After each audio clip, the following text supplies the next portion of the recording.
Warm welcome dear students. आज हम electromagnetic induction का जो सेकंड पार्ट है ऑल्टरनेटिंग करंट उसको शुरू करने जा रहे हैं। तो सबसे पहले बताना चाहूँगा कि जो ऑल्टरनेटिंग करंट है वो होता क्या है। अगर वाई एक्सिस पे प्लॉट करें हम करंट, एक्स एक्सिस पे प्लॉट करें टाइम, तो जो करंट टाइम के चेंज होने के साथ साथ चेंज नहीं होता, कांस्टेंट रहता है, उसको बोलते हैं डायरेक्ट करंट या शॉर्ट फॉर्म डीसी बोला जाता है। कुछ और करंट्स भी दिखाए गए हैं।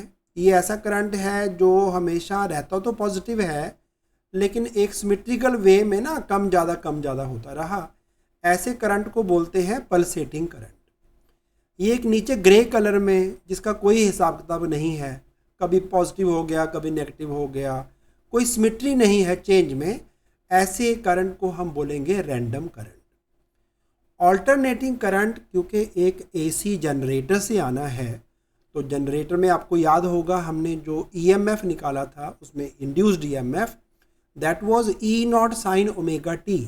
तो जो वोल्टेज टाइम के साथ या जो करंट टाइम के साथ वेरी करेगा एज साइन कर्व या फिर कॉज कर्व भी हो सकता है, इस तरह के करंट को बोलेंगे हम ऑल्टरनेटिंग करंट। लेकिन यहाँ पे हमने एक ही साइकिल दिखाया है, यानी 0 सेकंड पे ये 0 था, कुछ टाइम के बाद मैक्सिमम हो गया, फिर ये 0 हो गया, फिर बाद में नेगेटिव हो गया और एंड में फिर से 0 हो गया। इसको बोलते हैं एक साइकिल, और यही साइकिल बार बार आगे फिर रिपीट होते जाने हैं। तो इस तरह के करंट को बोलेंगे ऑल्टरनेटिंग करंट। तो जैसे हमने डेरिवेशन में किया एसी जनरेटर, एसी जनरेटर में दो मैग्नेटिक पोल्स थे, बीच में एक आर्मेचर रेक्टेंगुलर शेप का कॉइल था, उसको दो स्लिप रिंग से जोड़ा गया था, और उसके साथ बेटा दो ब्रशेस थे जिनके थ्रू हमने आउटपुट को ड्रॉ करना था। तो अगर मैं एग्जैक्टली यहाँ से ही स्टार्ट करता हूँ, जिस ओरिएंटेशन में ये कॉइल पड़ा है, यहाँ पे इसमें मैक्सिमम ईएमएफ इंड्यूस होता है। तो अगर मैं इस टाइम को t इक्वल टू 0 सेकेंड रख लूँ या एंगल को 0 डिग्री रख लूँ, तो इस टाइम बेटा हाईएस्ट वोल्टेज इंड्यूस होगा। लेकिन जब ये कॉइल जो है इसका एरिया वेक्टर, एरिया होता है perpendicular to the plane, area भी राइट को और मैग्नेटिक फील्ड का डायरेक्शन भी राइट हैंड साइड को। तो अगर दोनों वेक्टर्स में एंगल जो है 0 हो गया, उस केस में इंड्यूस्ड ईएमएफ जो है वो 0 आता है। फिर ये कॉइल ने 90 डिग्री और आगे टर्न ले लिया, तो फिर से क्योंकि इसके कंपैरिजन में ये वाला ओरिएंटेशन अपोजिट है, तो यहाँ पे जो ईएमएफ है इंड्यूस तो इतना ही होगा लेकिन नेगेटिव इंड्यूस होगा। ये वाला सिचुएशन और ये वाला सिचुएशन फिर से सेम है, तो यहाँ पे फिर से 0 वोल्ट आएंगे। एंड लास्टली फिर ये जब 180 डिग्री फिर 360 डिग्री पूरा कर लेगा, तो वापस ईएमएफ जहाँ पे था पहले वहीं फिर पहुँच जाएगा। तो ये कर्व बच्चे जानते हैं, मैथमेटिक्स वाले बायो वाले बच्चों को भी पता होना चाहिए। कॉज 0 डिग्री बेटा 1 होता है ना, कॉज 90 0 होता है, तो एक तरह से कॉज कर्व है। तो अगर इस तरह से वेरिएशन हुआ तो आप लिखेंगे ईएमएफ को ई नॉट कॉज ओमेगा टी। और इससे डिफरेंट भी हो सकता है कि ये वाला ओरिएंटेशन शुरू में ही हो, स्टार्ट में ही ये वाला ओरिएंटेशन स्टार्ट में हो, और यही ओरिएंटेशन आपको एंड में जाके, यहाँ पे एक डायग्राम में गलती है, यही वाला ओरिएंटेशन बेटा एंड में जाके भी मिलेगा। तो इस डायग्राम को मान लीजिए कि ये वाला डायग्राम है, थोड़ा गलती से ड्रॉ हुआ है, नो प्रॉब्लम। चलिए, तो ये वाला ओरिएंटेशन से शुरू हुए, इस टाइम इंड्यूस्ड ईएमएफ होगा 0। जैसे मैंने बताया, जब angle between magnetic field and area vector 0 degree होगा तब 0 वोल्ट का ईएमएफ इंड्यूस होगा।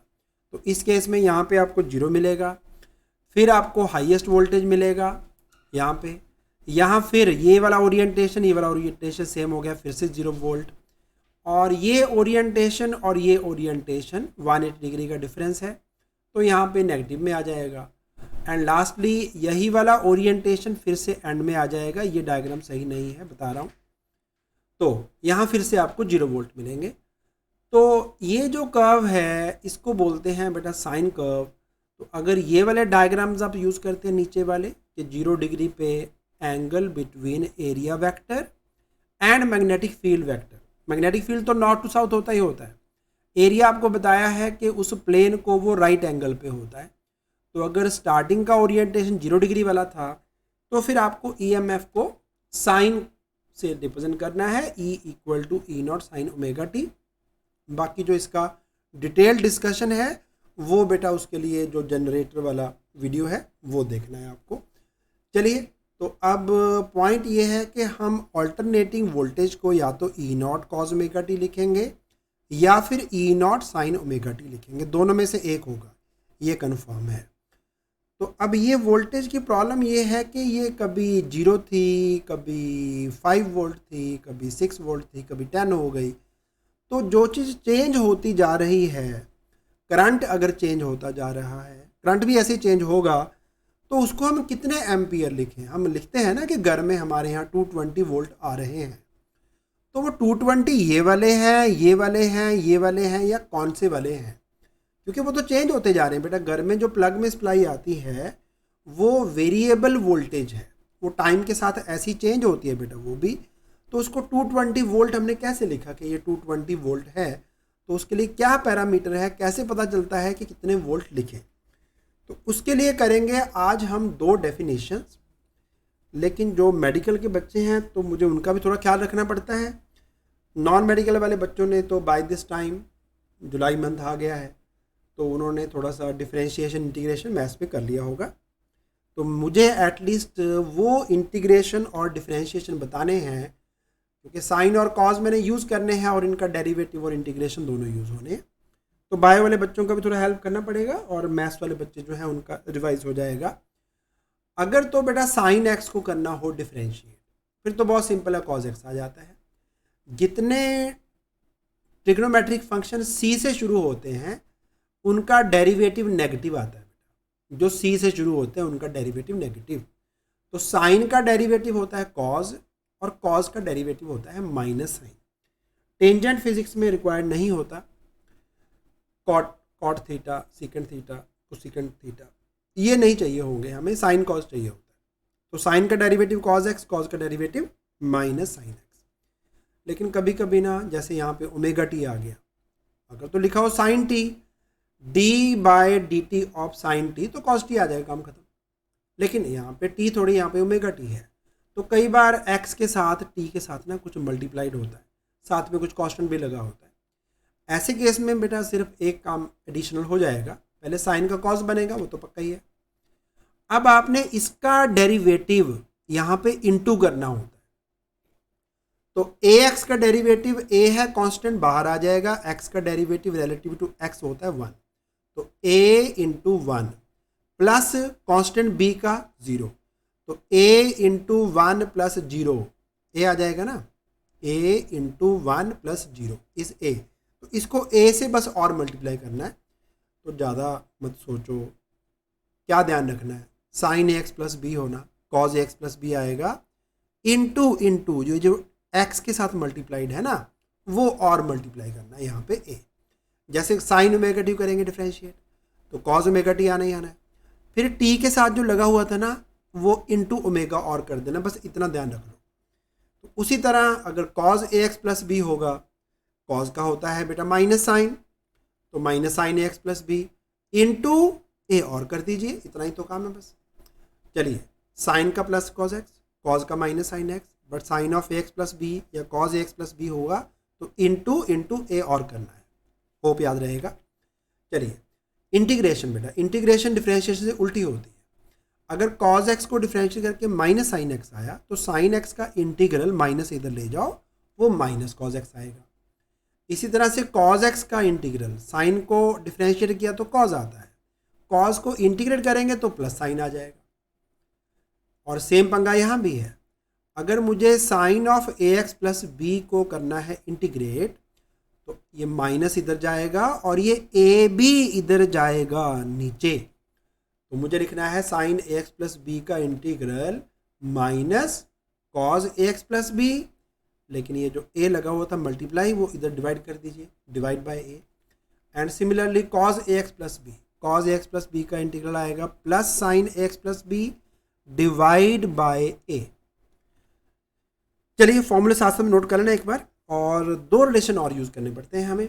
कॉज ऑफ 2a कभी कभी यूज़ करना पड़ेगा, कभी कभी कॉज 2 ओमेगा टी आ जाएगा, उसको बेटा लिख सकते हैं हम 1 माइनस 2 साइन स्क्वायर ए, या फिर लिख सकते हैं 2 कॉस स्क्वायर ए माइनस 1। दो तरीके लिखने के। और ऐसे ही साइन 2a जो है उसको एक ही फॉर्मूला है, प्रोजेक्टाइल में भी यूज़ किया था हमने लास्ट ईयर, वहाँ पे था 2 sine theta into cos theta, horizontal range निकाला था तो साइन ऑफ 2 थीटा आ गया था, तो यहाँ पे साइन ऑफ 2a। चलिए मेडिकल वाले बच्चे ज़रा ध्यान से करेंगे, नॉन मेडिकल वाले बच्चों को मोस्टली आते हैं ये, तो इनको एक बार नोट डाउन कर लीजिए, फिर मैं स्टेट पे जाता हूँ डेरिवेशन पे। चलिए अब पार्ट 2 जो है ऑल्टरनेटिंग करंट्स, इसमें सबसे पहला टॉपिक है root mean square value of alternating current. तो मैं जैसे आपको बता रहा था कि जो प्लग है अपना, उसमें कितने वोल्ट की सप्लाई आ रही है, कैसे बोलते हैं कि 220 वोल्ट है यहाँ पे। उसके लिए हमने जो प्लग में अगर हम एक रेजिस्टेंस लगा दें, मान लो एक बल्ब लगा दें, सिंपल बल्ब होता था ना पुराना अपना फिलामेंट वाला, जैसे कार का लैंप होता है, तो स्विच ऑन करने पे बेटा लैंप जल उठेगा और उसमें कुछ हीट बनेगी। तो हमने कंपेयर करना है कि इतना ही हीट जितना इस रेजिस्टेंस में बना, उतना ही हीट अगर हमें एक बैटरी को यूज़ करके, जैसे कार में बैटरी होती है, इन्वर्टर की बैटरी होती है, ऐसा ही सेम रेजिस्टेंस अगर एक बैटरी को लगाएं, इसको मान लो हमने 1 घंटे के लिए यूज़ किया, 1 आवर में इसमें कुछ हीट बना, उसको मान लो हम H लिख लेते हैं, तो इसको भी 1 आवर के लिए यूज़ करेंगे बैटरी के साथ सेम रेजिस्टेंस को। तो अगर इस पर सेम हीट बन गया तो जितने वोल्ट की बैटरी होगी ना बेटा, जितनी हीट इसने बनाई उतनी हीट इसने भी बनाई, तो हम बोलेंगे बैटरी जितने वोल्ट की है उतने ही वोल्ट का बेटा यहाँ पे प्लग में वोल्टेज है। तो यूँ मानो कि 220 वोल्ट अगर हम बोलते हैं ना, तो इस रेजिस्टेंस में जो हीट बना 1 आवर में, उतना ही हीट अगर हमें डीसी से यानी कि डायरेक्ट वोल्टेज से बनाना होता, बैटरी से बनाना होता, तो 220 वोल्ट की बैटरी यूज़ करते, तो सेम अमाउंट ऑफ हीट इस रेजिस्टेंस में सेम टाइम में बनेगा। तो हमें कंपैरिजन करना है हीट प्रोड्यूस्ड का। अब ये आरएमएस यानी कि इसको रूट मीन स्क्वायर क्यों कहते हैं वो अभी क्लियर हो जाएगा, क्योंकि जो heat produced by certain voltage है या बाय सर्टेन रेजिस्टेंस है, उसमें बेटा स्क्वायर ऑफ वोल्टेज या स्क्वायर ऑफ करंट आता है। या तो आप लिखते हो वी स्क्वायर बाय आर अगर वोल्टेज को यूज़ करना है, करंट को यूज़ करना है तो आई स्क्वायर इंटू आर, ये मैंने बोला फॉर्मूला पावर का, उसको इंटू टाइम कर देंगे तो हीट भी बन जाएगी, हीट निकल आएगी। तो दोबारा फिर समझ लो मैंने क्या बोला। ये 2 डायग्राम आपके सामने, ये एसी का सिंबल है, आपको बताया था पहले भी, एसी जनरेटर में एसी को ऐसे दिखाना साइन कर्व से, और डीसी को तो आप जानते हैं, बड़ी लाइन पॉजिटिव, छोटी लाइन नेगेटिव। तो सेम रेजिस्टेंस है से 2 ओम 2 ओम, यहाँ पे आपने कुछ एसी सप्लाई दिया और यहाँ पे डीसी सप्लाई दिया, तो 2 ओम रेजिस्टेंस में पर सेकेंड जो एनर्जी बनी वो 50 वॉट थी। एनर्जी पर सेकेंड को पावर भी कहते हैं ना, इधर भी बेटा 50 वॉट का पावर निकल रहा था। करंट 5 एम्पियर था left hand right hand side पे, और वोल्ट यहाँ पे 10 थे। तो हम कहेंगे कि यहाँ पे जो करंट चल रहा है ऑल्टरनेटिंग मतलब उसकी डायरेक्शन चेंज होती रहेगी, कभी इधर को जाएगा, कभी पीछे को आएगा, फिर ऐसे जाएगा, फिर पीछे को आएगा। यहाँ पे भी पर सेकंड उतना ही हीट बन रहा है जितना यहाँ पे बन रहा था, दोनों रेजिस्टेंस सेम है। तो यहाँ पे जो करंट चल रहा था 5 एम्पियर पॉजिटिव टू नेगेटिव, उतना ही करंट हम बोलेंगे यहाँ भी चल रहा है। तो ये करंट हालांकि ऑल्टरनेटिंग है, चेंजिंग है, तो तब भी हम बोल देंगे कि ये करंट 5 एम्पियर है, लेकिन वो वैल्यू होगी इसकी root mean square value, RMS value. और यहाँ पे अगर आपने 10 वोल्ट दिए तो हम बोलेंगे कि यहाँ पे आपने जो एसी सप्लाई दिया वो भी 10 वोल्ट आरएमएस का है, 10 वोल्ट उसका रूट मीन स्क्वायर वैल्यू है। वैसे वोल्टेज कभी 0, कभी मैक्सिमम, कभी फिर 0, कभी नेगेटिव, कभी 0, ऐसे होती रहेगी। तो सबसे पहले डेफिनेशन नोट कर लेंगे। डेफिनेशन है, मैं करंट की बता रहा हूँ, इसको रूट मीन स्क्वायर वैल्यू भी कहते हैं, आरएमएस वैल्यू भी कहते हैं, इफेक्टिव वैल्यू भी कहते हैं। एक और नाम नोट कर लेना बेटा, फोर्थ, रूट मीन स्क्वायर या आरएमएस, इफेक्टिव वैल्यू भी कहते हैं, वर्चुअल वैल्यू भी कहते हैं। बेटा 3 चीज़ों का सेम नाम है। तो रूट मीन स्क्वायर वैल्यू या effective value of alternating current लिखा है बेटे अभी यहाँ पे, तो मैं करंट की बात करूँगा, वोल्टेज अपने आप बना लेना इसको। तो root mean square value of alternating current की, ये करंट कितने एम्पियर का है, ये उस स्टेडी करंट के, डीसी करंट के जो चेंज नहीं होता उसके बराबर है जो एक गिवन रेजिस्टेंस में, गिवन रेजिस्टेंस 2 ओम था यहाँ पे, उसमें सेम अमाउंट ऑफ हीट बनाएगा in the same resistance and in the same time. Same time में, इक्वल टाइम इंटरवल्स में इक्वल हीट जनरेट होना चाहिए जो डीसी ने बनाया और जो अल्टरनेटिंग करंट ने बनाया। तो जो डायरेक्ट करंट होगा, स्टेडी करंट होगा, जो फिक्स्ड करंट फ्लो करेगा, उसको इस करंट की आरएमएस वैल्यू कहते हैं। तो जितना एसी ने हीट बनाया, अगर सेम हीट डीसी ने भी बना दिया उसी रेजिस्टेंस में से, तो वो डायरेक्ट करंट डीसी करंट कितने एम्पियर का है, उतना ही हम बोलेंगे इस करंट का है आरएमएस वैल्यू। चलिए, अब इसमें बेटा कुछ दिखाने वाला तो नहीं है आपको, जिसको मैं आपको एक्सपेरिमेंटली डिमॉन्स्ट्रेट कर पाऊँ। तो आपको अब एक डेरिवेशन जो है उसको गो थ्रू होना है। एक मैं कराऊंगा, root mean square value of alternating current मैं आपको करके दे रहा हूँ, और root mean square value of alternating voltage आप अपने आप कर लेना, मैं उसका आपको स्क्रीनशॉट बस दे दूंगा। राइट, करना अपने आप है। तो क्योंकि हीट प्रोड्यूस्ड कंपेयर करनी है, एसी ने कितनी बनाई और डीसी ने कितनी बनाई, तो हम ऐसा करते हैं कि एक साइकिल का ही कंपेयर कर लेते हैं। एक साइकिल का इसलिए क्योंकि जैसा मैंने बताया कि वही साइकिल, ये साइन कर्व है मान लो, बाद में फिर वही साइकिल रिपीट होना है बेटा, फिर आगे वही साइकिल रिपीट होना है। तो बार बार क्यों निकालना बेटा, इतने टाइम का निकाल लो, जिसको 1 टाइम पीरियड कहते हैं, 1 साइकिल कहते हैं, बाकी का छोड़ो परे, इसकी ज़रूरत नहीं है। तो एक साइकिल पे निकालेंगे कितना हीट ऑल्टरनेटिंग करंट ने बनाया और सेम टाइम में डीसी में कितना हीट बना, उनको बस इक्वेट करेंगे तो आंसर निकल आएगा। चलिए, एक्स्ट्रा इंक रब कर देते हैं। अब आते हैं डेरिवेशन पे। तो डेफिनेशन हो चुकी है, हम पहले निकालने जा रहे हैं कि एसी से कितना हीट बनेगा। तो जैसा मैंने बोला कि करंट को, वोल्टेज को ऑल्टरनेटिंग में या तो आई नॉट साइन ओमेगा टी लिखा जाता है या कॉज ओमेगा टी भी लिखते हैं, दोनों तरह से लिखा जा सकता है। आप कॉज वाला करोगे तो भी आंसर आ जाएगा, कोई प्रॉब्लम नहीं है उसमें। चलिए, अब इंस्टेंटेनियस पावर, किसी भी टाइम पे पावर कितना है, वो होता है इक्वल टू करंट के साथ जो रिलेशन था that was I square R. But I अपना चेंज होता जा रहा है, तो आई का वैल्यू हमने पुट कर दिया I naught sine omega T, square कर दिया, आई नॉट का स्क्वायर आएगा, साइन का भी स्क्वायर आएगा, और आर विदाउट स्क्वायर था। चलिए ठीक है, अब हमें ना डी टी को राइट पे ट्रांसफर करना है ताकि थोड़ा सा हीट जो डी टी टाइम में जनरेट हुआ, ये डी टी आपको हटा के इधर लेके आना है, वो निकल आए। ये आ गया टाइम डी टी में करंट जब आई नॉट साइन ओमेगा टी था तो उसमें कितना हीट जनरेट हुआ रेजिस्टेंस में, बट हमने निकालना है कंप्लीट साइकिल पे 0 टू टी। तो उसके लिए इसको करेंगे integrate from 0 to T. Constant जो पीक वैल्यू ऑफ करंट है ना, highest value of current I not, वो तो कांस्टेंट होगा, उसको बाहर निकाल लेंगे, रेजिस्टेंस आर भी बाहर आ जाएगा। अब साइन स्क्वायर ओमेगा टी को करना है इंटीग्रेट।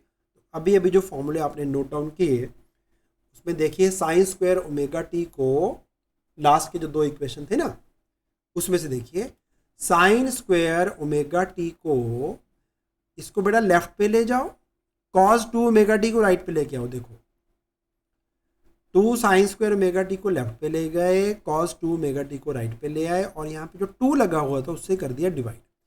क्योंकि हमें ना साइन स्क्वायर डायरेक्टली इंटीग्रेट करना पॉसिबल नहीं होगा, हम इसको सिंगल पावर में चेंज करेंगे, कॉस की या साइन की। ओके, तो हमने स्क्वायर हटा के उसको सिंगल पावर में बदल लिया। अब ये 2 टर्म से बना हुआ है, एक टर्म है 1/2 यानी हाफ, और एक टर्म है minus cos 2 omega T by 2। तो इस इंटीग्रल को मैं स्प्लिट कर रहा हूँ 2 पार्ट्स में, हाफ को अलग कर दिया, कॉस 2 ओमेगा टी बाई 2 को अलग कर दिया। आई नॉट स्क्वायर आर तो था ही बाहर पहले से ना, ये तो वही लिखा हमने, साइन स्क्वायर ओमेगा टी की जगह पे मैंने ये पूरा लिखा, इसको मैंने स्प्लिट कर दिया as 1/2 and cos 2 omega T by 2। Okay, अब डी टी का इंटीग्रल तो आपको पता ही है बेटा, हाफ को निकालेंगे बाहर, डी टी का इंटीग्रल तो टी होता है, और ये 1/2 भी बाहर निकाल लो। तो अभी भी सिखाया मैंने आपको, कॉज का इंटीग्रल होता है plus sign of 2 omega T, लेकिन टी के साथ जो चीज़ मल्टीप्लाइड है ना उससे डिवाइड भी करना होता है। तो साइन 2 ओमेगा टी को डिवाइड बाय 2 ओमेगा भी करना है। और डी टी का इंटीग्रल सिंपली टी आ जाएगा। अपर लिमिट डालोगे टी माइनस लोअर लिमिट डालोगे 0। इधर बेटा क्या करोगे यहाँ पे, अब मैं आपको लिख के दिखाता हूँ बेटर रहेगा। बेटा यहाँ पे लिखा है 2 ओमेगा, ओमेगा बेटा 2 पाई बाय टी लिखा था हमने, ओमेगा के 6 फॉर्मूले थे 2 पाई बाय टी।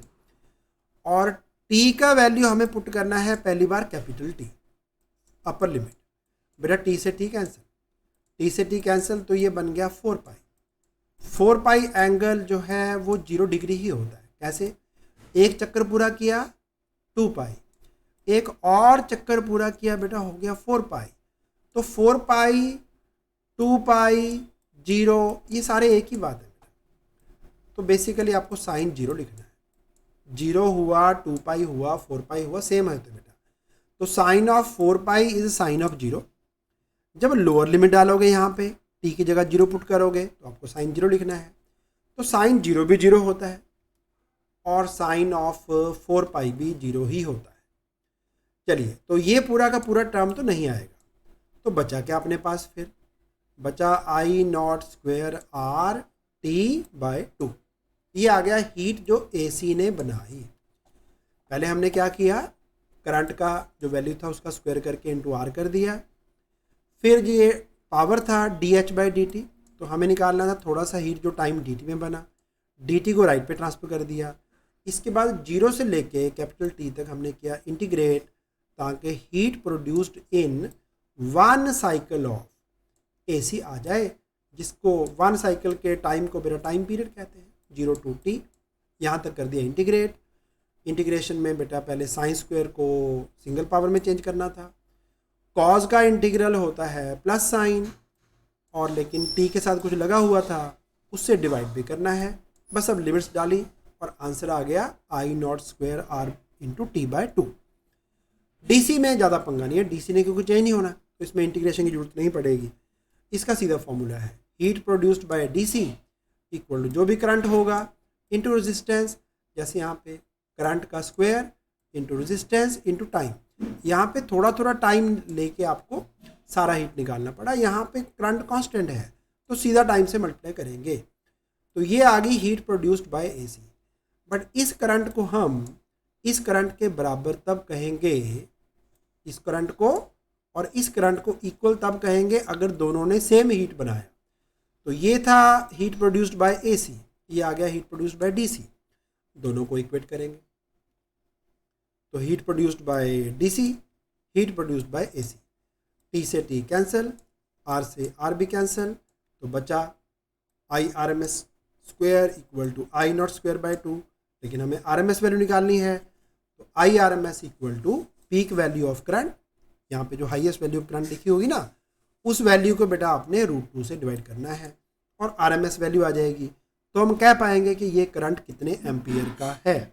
मान लो ये करंट का जो हाईएस्ट वैल्यू है ना वो लेटर से 50√2 एम्पियर है, तो 50√2 एम्पियर तक करंट मैक्सिमम जाता है। ये हाईएस्ट वैल्यू ऑफ करंट है, मान लो ये वैल्यू 50√2 एम्पियर है, तो हमें पूछा जाए कि इसका आरएमएस वैल्यू क्या है, तो 50√2 को हम √2 से डिवाइड कर देंगे बस। तो हम बोलेंगे कि ये करंट जो है ये 50 एम्पियर का है, तो इसकी आरएमएस वैल्यू 50 एम्पियर हो जाएगी। ज़्यादा मुश्किल नहीं था। चलो एक बार अगर यहीं पे स्क्रीनशॉट लेना है, जो चीज़ें लिखी हैं साथ में वो भी नोट करनी है तो आपकी मर्जी है।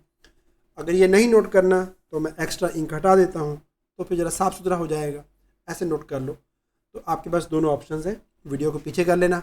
आपने अगर डिटेल नोट करनी है, डिटेल नहीं नोट करनी, सीधा सीधा नोट करना है, तो डायरेक्टली इसको कैरी ऑन करिए बेटा। अब जो आपके लिए होमवर्क है वो है root mean square value of alternating voltage. Derivation same है, मैं सारे स्टेप्स फिर से दिखा देता हूँ आपको। इसमें बस वोल्टेज को आपने ई नॉट साइन ओमेगा टी लिखना है, और इस बार जो पावर है वो होगी वी स्क्वायर बाय आर, तो हमें E not sine omega T को स्क्वायर करके बाय आर करना है। तो E naught square sine square omega T by R आएगा। डी टी को फिर से राइट पे ट्रांसफर करेंगे, राइट। इसके बाद करेंगे इंटीग्रेट, इंटीग्रेशन में बस क्या फ़र्क है कि पहले I not square into R लिखते रहे आप, अब E naught square by R चलता रहेगा, इतना ही फ़र्क है। बाकी सारा इंटीग्रेशन सेम है, सेम सब्स्टिट्यूशन है और सेम आंसर यहाँ पे पहले आया था I not square into R into T by two, इस बार आ गया E naught square by R into T by two. फिर heat produced by D C निकालेंगे, इसमें भी फिर E R M S square by R आएगा, voltage square by resistance, power आ गया इंटू टाइम, टाइम पीरियड के बराबर कर देंगे, फिर से इक्वेट करेंगे, आंसर बेटा एग्जैक्टली सेम आएगा। तो चाहे आपको आरएमएस करंट निकालना हो, चाहे आरएमएस वोल्टेज निकालना हो, आपको पीक वोल्टेज, पीक वैल्यू यानी कि हाईएस्ट वैल्यू ऑफ वोल्टेज को √2 से डिवाइड करना है। दोनों केस में सेम फॉर्मूला है। चलो इसको बेटा अपने आप पूरा कर लीजिए, तो इसको मैं ज़्यादा डिस्कस नहीं करूँगा। अब मैं चलता हूँ स्ट्रेट फॉरवर्ड।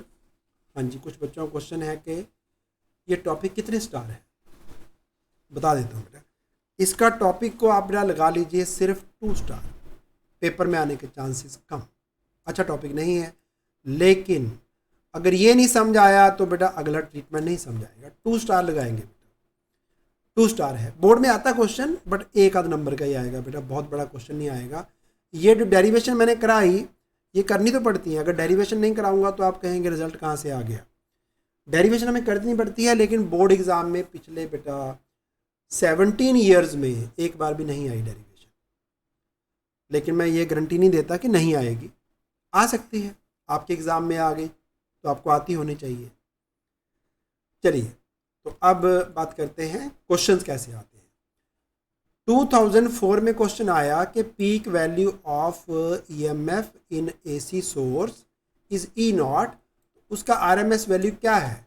क्या है आपको बेटा ई नॉट बाई √2 लिखना था और एक नंबर मिलेगा, बस इतना लिखने का, कोई बड़ा क्वेश्चन नहीं है। 2010 में क्वेश्चन आया define the term RMS value of current, definition भी लिखनी है। आधा नंबर डेफिनेशन का, हाउ इज इट रिलेटेड, बेटा डेरिवेशन नहीं करनी, एक नंबर का क्वेश्चन है सिर्फ। एस का मतलब है सप्लीमेंट्री एग्जाम, जो कंपार्टमेंट का पेपर होता है जुलाई मंथ में, पहले जुलाई में होता था, अब कोरोना का दौर आ गया, अब तो रिजल्ट ही आज आया है, राइट। तो अब होगा पेपर जाके कहीं सितंबर अक्टूबर में। सप्लीमेंट्री, एस का मतलब है सप्लीमेंट्री, एक नंबर का क्वेश्चन सप्लीमेंट्री एग्जाम में 2010 में आया था, तो हो जाएगा ये भी। रूट मीन स्क्वायर वैल्यू की डेफिनेशन लिखनी है और पीक वैल्यू से उसका क्या रिलेशन है, क्या रिलेशन है, I naught by √2 is equal to RMS value. चलिए सिंपल। अच्छा अब 2 क्वेश्चन है। पहला है आपकी बुकलेट के अंदर, right the equation for instantaneous EMF, यानी किसी भी टाइम टी पे वोल्टेज कितना है उसका इक्वेशन लिखिए, किस सप्लाई का, जो घर में आती है, हमारे घर में सप्लाई आती है 220 वोल्ट की, और उसके 1 सेकंड में बेटा 50 साइकिल पूरे होते हैं। तो क्वेश्चन है कि उसका इक्वेशन आप इस फॉर्म में लिखिए, E = E not sine omega T. ये इक्वेशन दिखाता है कि किसी भी टाइम टी पे ईएमएफ पोटेंशियल डिफरेंस कितना था, वो लिखना है। तो वेरी सिंपल, ये जो दिया होता है आपको ना 220 वोल्ट जो लिखा होता है घर में जो सप्लाई आती है, ये आरएमएस वैल्यू है। तो आरएमएस और पीक वैल्यू का रिलेशन आपको पता है, E R M S equal to E not by √2। तो ई नॉट आपको निकालना है और ई आर एम एस आपको गिवन है, तो √2 को इधर ले जाइए बेटा। तो 220 को 1.414 से मल्टीप्लाई करेंगे तो आएगा 311 वोल्ट। तो जो सप्लाई घर में आ रही है ना, उसका जो पीक वैल्यू है, हाईएस्ट वोल्टेज है, तभी तो बेटा इसको 220 वोल्ट मान के मत चलना। अगर हाथ लगाएंगे तो आपको जो शॉर्ट लगेगा वो बेटा 311 वोल्ट का लगेगा, 220 का नहीं लगेगा। You are going to be exposed to 311 volt not 220 volt. तो एक का तो क्वेश्चन भी आएगा conceptual question, which is more dangerous 220 volt DC और 220 वोल्ट एसी। तो एसी ज़्यादा डेंजरस है क्योंकि 220 वोल्ट एसी जो है वो नाम के लिए 220 है, लेकिन इसका जो हाईएस्ट वैल्यू है जब आपको पूरा करंट लगने वाला है तो 311 वोल्ट का लगेगा। ओके, ये इसका हाईएस्ट वैल्यू, पीक वैल्यू हो गया। अब हमें यहाँ पे ओमेगा भी लिखना है। ओमेगा आप जानते हैं 2 पाई इंटू फ्रीक्वेंसी होता है। फ्रीक्वेंसी का वैल्यू बेटा 50 से मल्टीप्लाई किया तो 100 पाई आ गया। बस यहाँ पे दोनों वैल्यूज डालिए और इक्वेशन बन गई। तो ये वाली जो घर में डोमेस्टिक सप्लाई आती है उसका जो वोल्टेज है टाइम के साथ वो वेरी करता है as 311 into sine of 100 pi T. एक क्वेश्चन और है सिमिलर, इसमें उल्टा है, इसमें आपको इंस्टेंटेनियस करंट गिवन है। यहाँ पे कुछ हो सकता है कि मैंने तो जो डायग्राम ड्रॉ किए थे ना वो परफेक्ट डायग्राम थे कि t इक्वल टू 0 पे जनरेटर यहाँ पहुँचा हुआ है, या शुरू में मैंने बताया जनरेटर ऐसे है, कहीं इन बिटवीन भी हो सकता है। तो कुछ एंगल से वो आगे पीछे भी हो सकता है, कुछ फेज एंगल का डिफरेंस हो सकता है। तो करंट I इक्वल टू ये हो गया बेटा I not peak current sine ये है बेटा ओमेगा t प्लस समथिंग जो भी लिखा होगा। क्वेश्चन है RMS वैल्यू निकालिए और फ्रीक्वेंसी निकालिए, वेरी इजी। ये आपका भी निकाल के मैंने वैसे दिखाया आपको। अगर ऐसा बेटा करंट है पीक करंट, तो पीक करंट को √2 से डिवाइड करो, RMS करंट आ जाएगा, वेरी सिंपल। और इसको बेटा लिखो जी ओमेगा, ओमेगा यानी 2 पाई इंटू फ्रीक्वेंसी, टी से टी कट, और पाई से पाई भी कैंसिल बेटा, देखो जरा, और 2 से कर दीजिए डिवाइड। थोड़ी गलती हो गई है यहाँ पे, ठीक करना पड़ेगा, जस्ट 1 मिनट बेटा, करेक्शन है थोड़ा सा, ठीक कर देते हैं, कोई बात नहीं है। तो करेक्शन इज आपको यहाँ पे दिया है 400 पाई, ओके, ठीक कर देना बेटा जरा। तो बेटा पाई से पाई कैंसिल कर देंगे, तो फ्रीक्वेंसी समझ गए बेटा क्या होगी, बिल्कुल सही है 200 हर्ट्ज।